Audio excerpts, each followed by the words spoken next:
मध्य प्रदेश के जबलपुर में क्रूज के डूबने से 9 लोगों की मौत हो गई। मथुरा में बोट डूबने के बाद अब जबलपुर में क्रूज का डूबना, ये दोनों घटनाएं बड़े और कई सवाल खड़े कर रही हैं। क्या इसमें सवार लोगों की सुरक्षा के पुख्ता इंतजाम किए गए थे? सवाल ये भी है कि जब खराब मौसम का अलर्ट था तो क्रूज पानी में उतारा ही क्यों गया?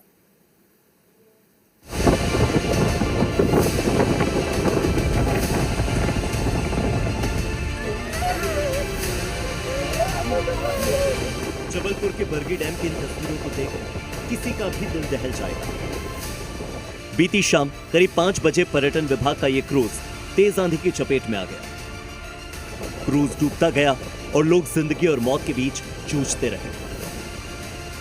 बचाव दलों ने अपना अभियान शुरू किया, लेकिन जैसे जैसे वक्त बीत रहा था, मौत का आंकड़ा बढ़ता जा रहा था।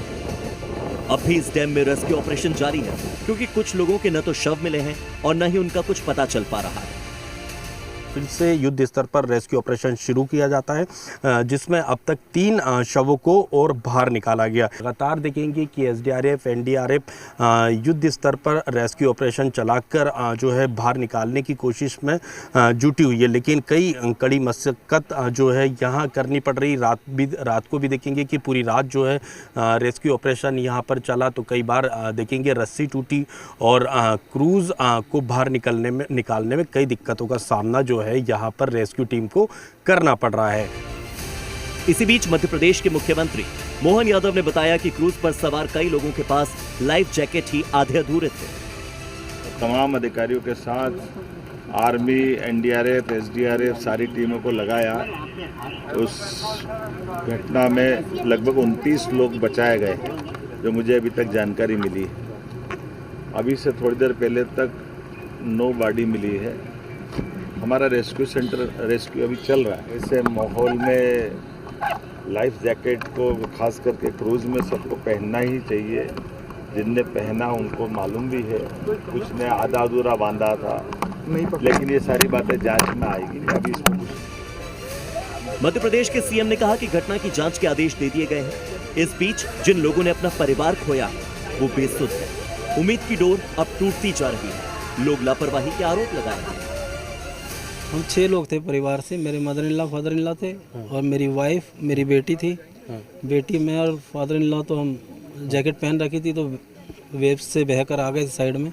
फिर गांव के कुछ लोगों ने हमें बचाया। तो लोग कल निकल के गए कि हम लोग घूम के आते हैं बरगी, और इत्तेफाक से इधर तूफान आ गया। बच्चा और वाइफ, बहू अभी तक नहीं मिली है। भाई तो तैर के बाहर आ गया था बच्ची को लेकर।